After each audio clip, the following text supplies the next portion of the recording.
Chairman of Matchroom Sport, sat next to Johnny Fisher a couple of seats down. A couple of things here for you, Eddie. Talk to me a little bit about this fight. And also, I've been watching your interviews. It sounds like you're also the chairman of the Tyson Fury fan club these days. You're backing Tyson to do it. Yeah, thanks, Dev. Just to echo the words of Frank Warren as well, I think this has been the most incredible year. You know, they say, if you love what you do, you'll never have to work another day in your life. And this has been definitely my most enjoyable year in boxing so far.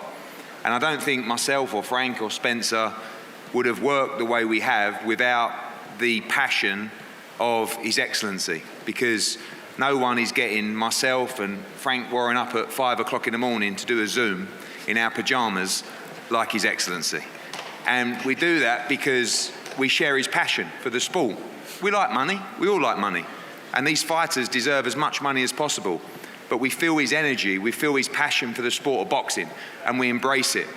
I think it's also important to say the change that we see in Riyadh and the country of Saudi Arabia. We first came here in 2019 for boxing. I think the country is unrecognisable since we came then. And not just through boxing, but the spirit and the energy and the positivity that the younger generation have, and the feeling among the people is something that I'm quite jealous of, being from Britain. It's an absolute pleasure to be here. I feel full of spirit every time I step foot in this country. And of course, what they're doing for boxing, as Frank said, is become the central hub for boxing. In an era where Las Vegas and London and New York took that title, now the eyes of the sporting world will be on Riyadh on Saturday night. So, of course, on this fight, Dev, Johnny Fisher is someone that's very important to us. And Dave Allen is someone we're very fond of. Two incredible heavyweights who should be nervous, because this is a platform that they've never been on before, the biggest stage of all. And regarding the main event, as I said to my friend Alex Krasuk earlier, I've got a lot of history with Oleksandr Usyk, but I am backing Tyson Fury, of course. He's the Brit. I've become fond of this gentleman next to me as well, Spencer Brown and the team. And I said before, I said, you're not like, I mean, because he's a good guy. You've got to be kinder to him. He's been your friend for a long time. If you heard the nicknames... And you as well? Yeah? So you're going to be nice. You're definitely not on the fence for this fight. Turki Al-Sheikh is backing Tyson Fury to do the business on Saturday night. The one thing I'll say, people ask me all the time, who's going to win this fight? I'll finish now, Dev. I said this, Oleksandr Usyk is an incredible fighter, and it will take something extraordinary to beat him on Saturday night. But I know we've had our differences. Tyson Fury is capable of extraordinary things. I think his victory against Vladimir Klitschko in Germany, I watched that in a hotel on a laptop in America. I thought he had absolutely no chance. He won every single round. When he fought Deontay Wilder in America, I thought he had absolutely no chance. He was robbed in the first fight. He smashed him to pieces in the second fight. Two generational great heavyweights, two credits to the sport. May God bless you both on Saturday night, but most of all, I can't believe I'm saying it, may Tyson Fury be victorious on Saturday night for Britain and get this championship back. Thank you very much, Eddie. Oleksandr Usyk here stared at you for most of that, so fair play holding your nerve there. Let's move things along. A brilliant heavyweight fight. It's the co-main event on Saturday night.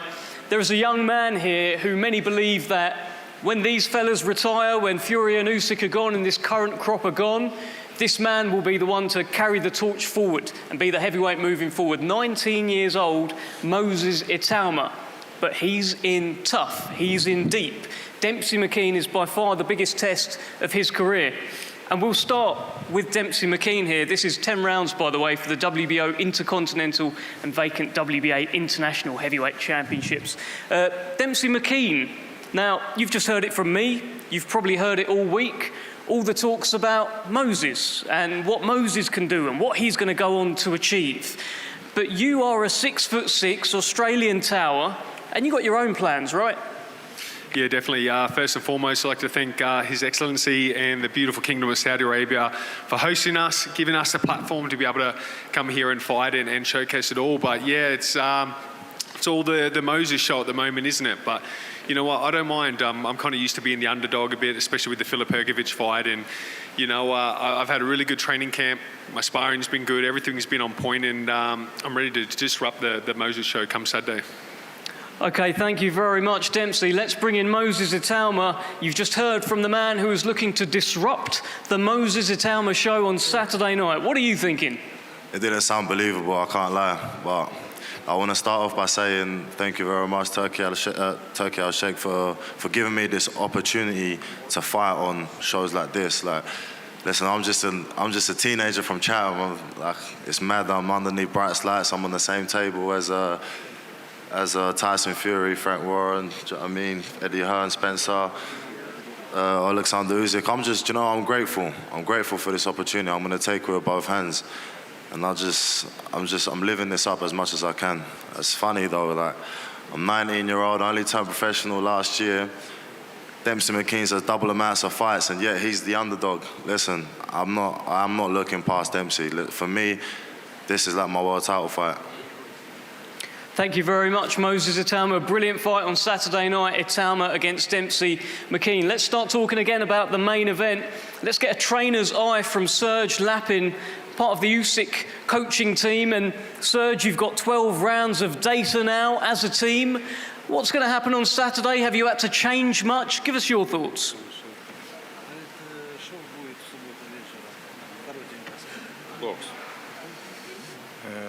Добрый вечер всем. Добрый вечер. Салам алейкум. Good evening, everyone.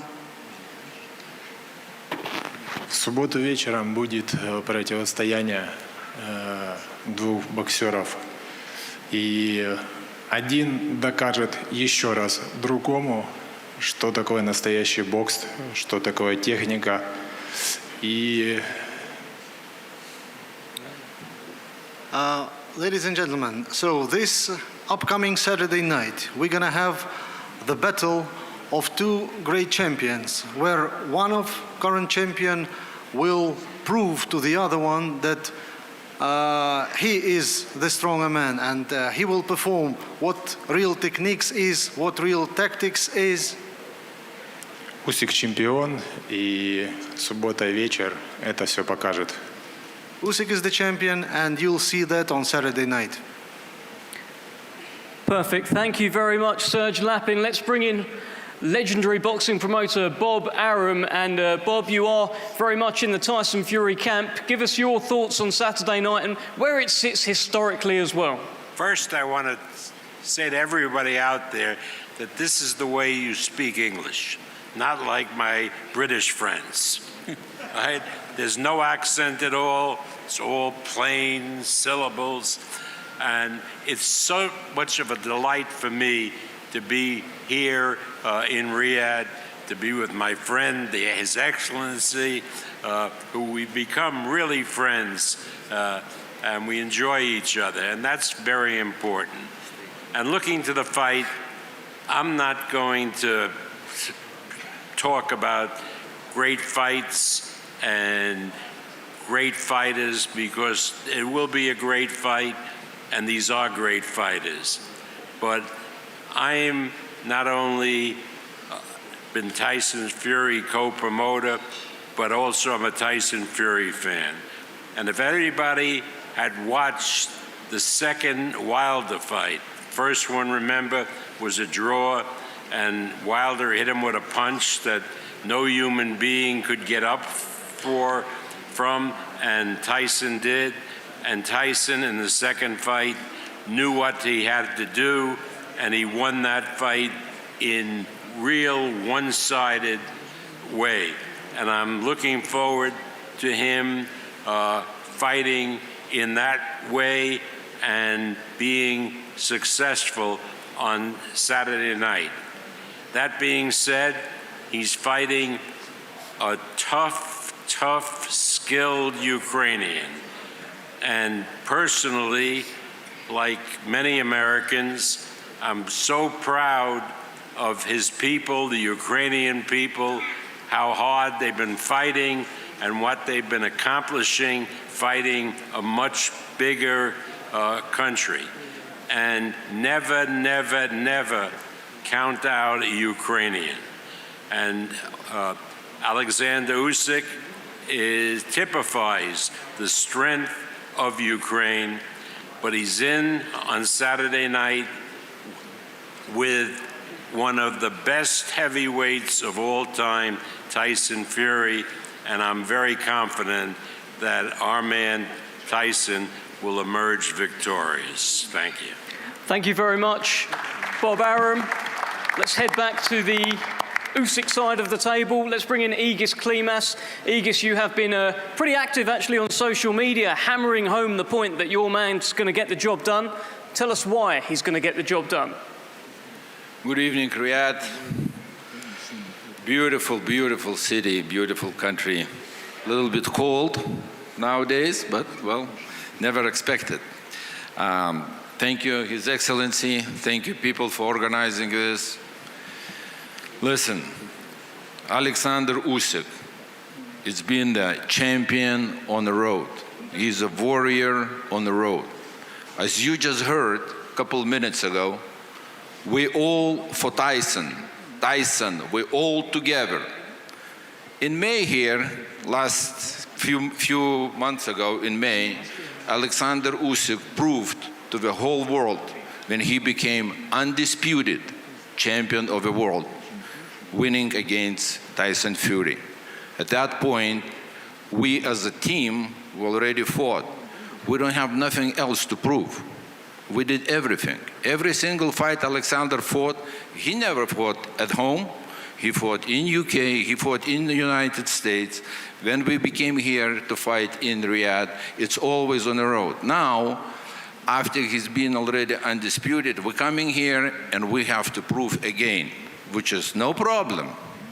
We will see Saturday night, once again, who is Oleksandr Usyk. Thank you, and we will see you on Saturday night. Thank you very much, Egis Klimas. Well, let's bring in Spencer Brown.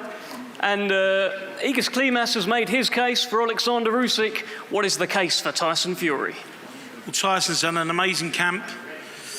He's lived like a monk.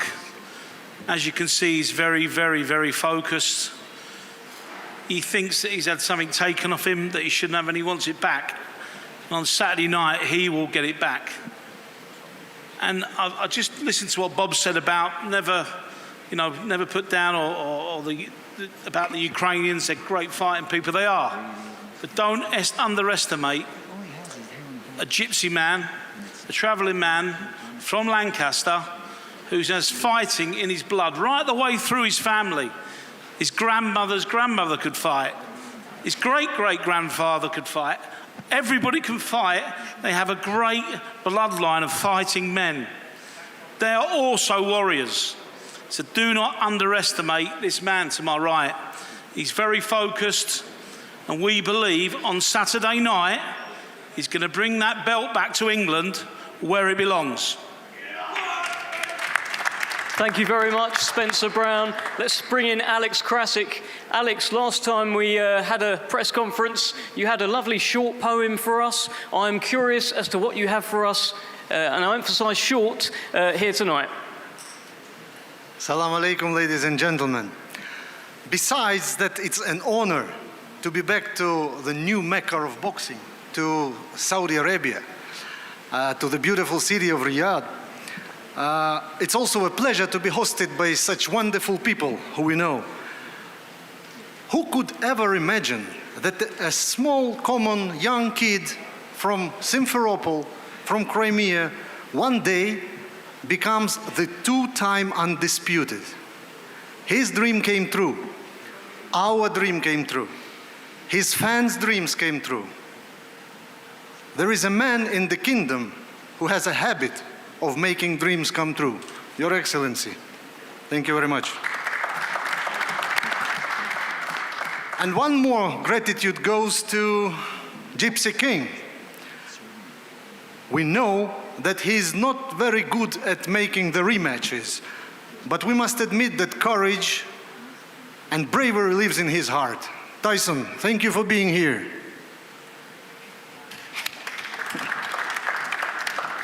Just one day separates us from the battle and from its outcome. As they say in the wise book, the race is not for the swift, nor the battle to the strong, no bread to the wise, no riches to the intelligent, no favor to those with knowledge, but time and chance happen to them all. Ladies and gentlemen, let the Lord bless the fighters. May strength and valor accompany them in the battle. Good luck to the both of them, and let the best man win again. Thank you. Thank you very much, Alex Krasik. Let's get a final word from both main event fighters.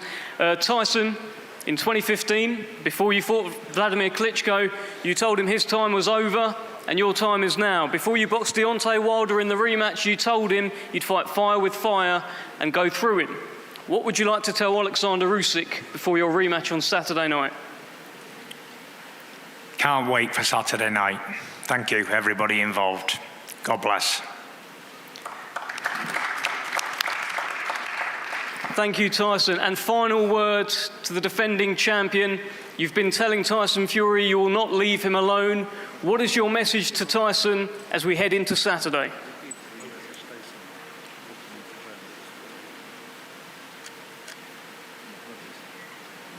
Don't be afraid. I will not leave you alone. See you on Saturday.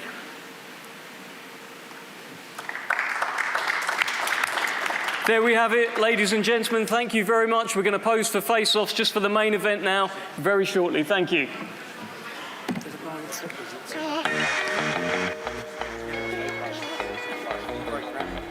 So there you have it, that's the final press conference, and that really is the talking done now. They may say a few words at the weigh-in tomorrow. I ain't got no paper and the missus up me out. Ain't no staying at my mum's because my sister got the shouts. Players, quite a lot of people on those two top tables, as many promoters, managers and trainers as there were fighters, but from the two main men there, it's in keeping with what we've had this week, because it's been kind of like a crucible this week, hasn't it? It's been intense. I mean, I'm trying to work out, Andy, what would a delayed, cancelled fight? How many times they've come together on a top table? And I think I'm up to about 7 or 8. That's an awful lot in a 12-month, 13-month period or whatever it was. An awful lot of times that these guys have been together to announce a fight. Not, I don't mean, open workers. I'm talking about actually on a table. I mean, it's at least 6 or 7.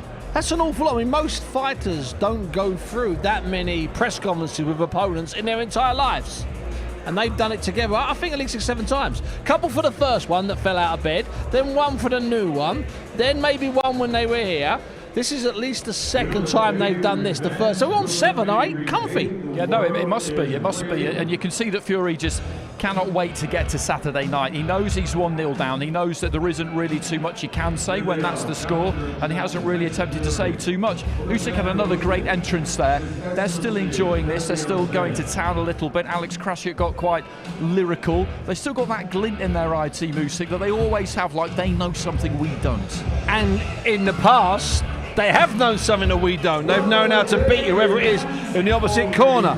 I'm looking at them there. Let me just turn around now. I need to see this with my own eyes. Now, I think that is a harsher, steelier look than we've seen in the past. That looks a little bit more serious than normal. Intent.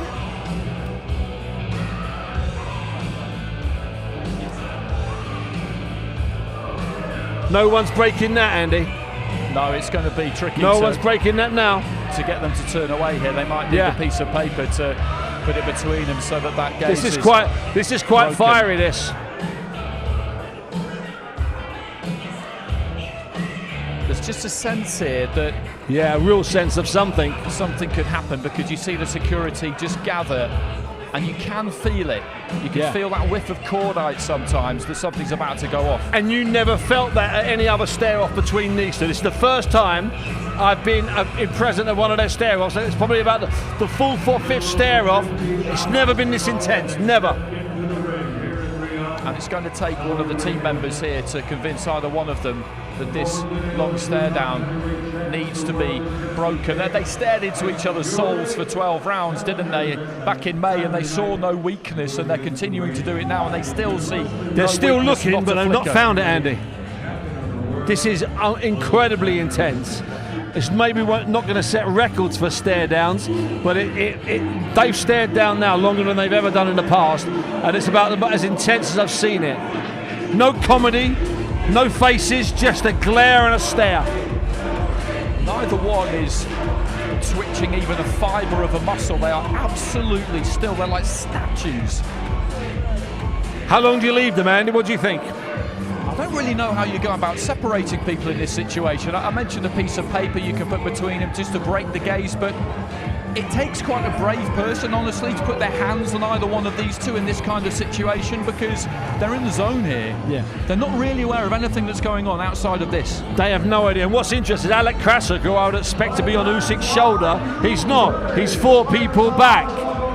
And there's no one close to Tyson apart from Brendan, his personal security.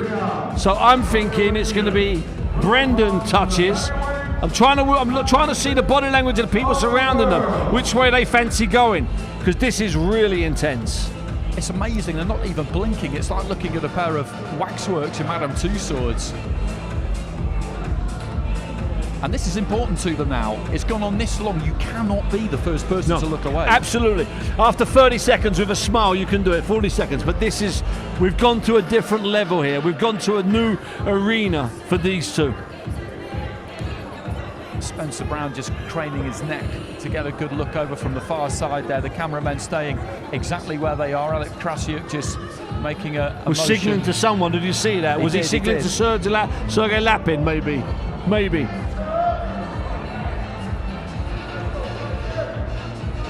And Fury's gone into that place. They both have in this current moment, but in camp as well, he's gone into that place. He's gone for that old school seclusion where he's really just sat in the misery of defeat. He claims otherwise, that he didn't really take time to process it. Rubbish. It is what it is. Yeah, rubbish. That's not what they do. Absolute rubbish. You know and I know that's not the case.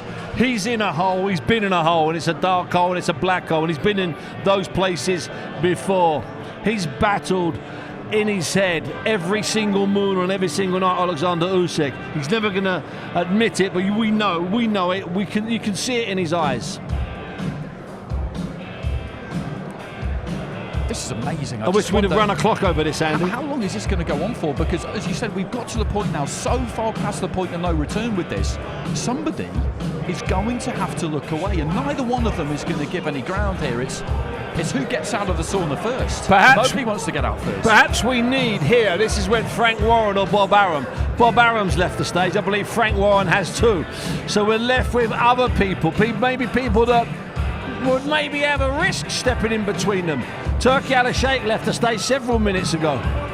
I think really he's the only person in this situation who can handle this, because if you're a team member of Usyk or Fury, I would be very reluctant to try and tell either one of them, look, we need to go, because they won't like it. They won't take kindly to it. And I can see Spencer Brown has now got closer. Krasik's moved a little bit closer. Krasik and Spencer Brown are laughing. I'm looking at their lips. I don't think they're talking, Andy. I think it's just the face, just the eyes, just the look. And that's the scene. It's just encapsulated perfectly below that banner, reignited. Usyk Fury 2. We're a couple of days away. And this week, as we said at the start, we hit the ground running. We were at full throttle straight away because we had the story from May. We had the narrative in place. We saw immediately. We did a sit-downs on Monday, Stephen. Anyone who went anywhere near Fury, you could get the vibe off him. Straight away. The aura off him that things were different. Things were different this time. No fun and games. He wasn't relaxed at the start of the week. He just wanted to get down to business. And Usyk has always been that way.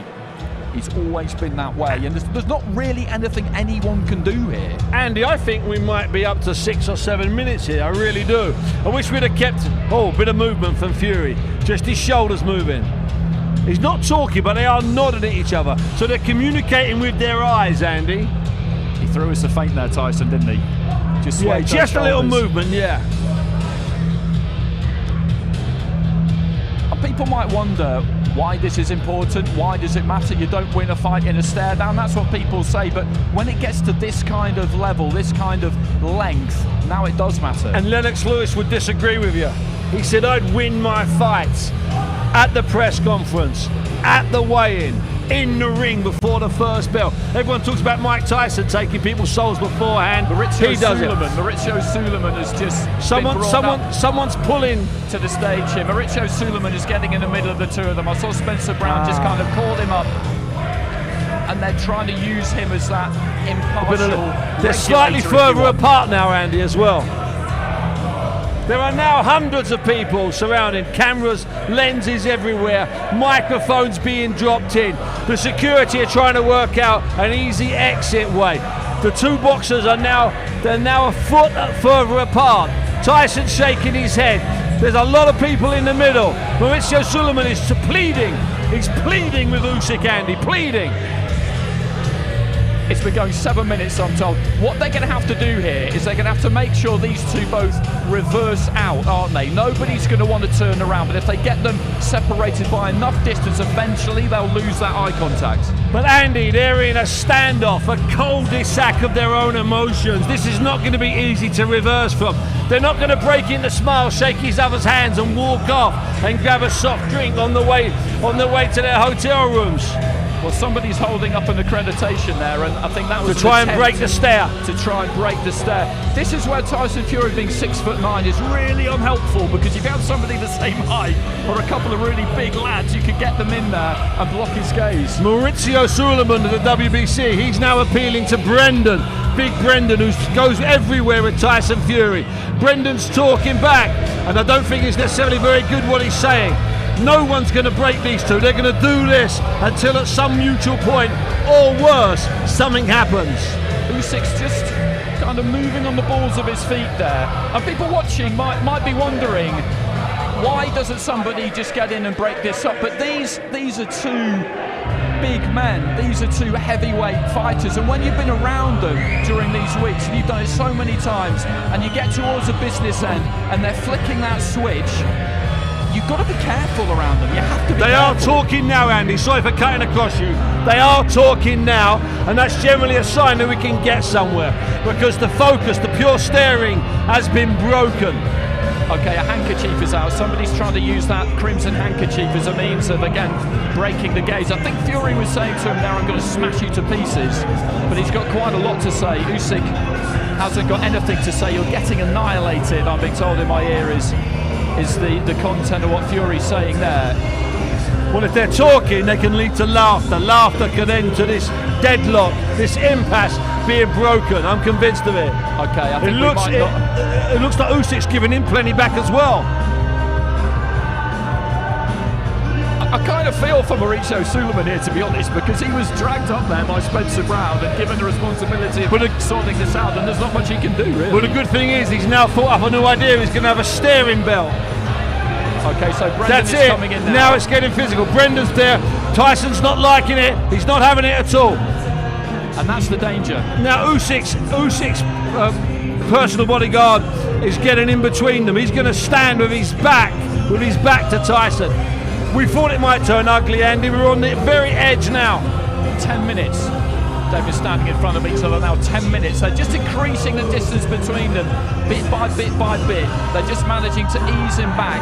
But you saw his initial reaction there to his security guard, Brendan, just getting a hold of him. He didn't like it, and that's why you have to be very, very careful, because when they go to that place, when they're in that zone, as Steve said, everything else around them ceases to exist. There's a couple of hundred people in this room. They're not seeing anybody else. They're not seeing the cameras. No. They're not seeing anybody else. They are just seeing each other. But this might be coming to an end fairly soon, I think. But Fury seems to move back closer again, if anything. The stare down's finished. They've broken away at a distance. Now it's just insults. But it is serious there. It's high velocity on that stage. It's extremely volatile on that stage. Tyson Fury is gesticulating. Brendan, who's a big boy, is at full pelt holding him.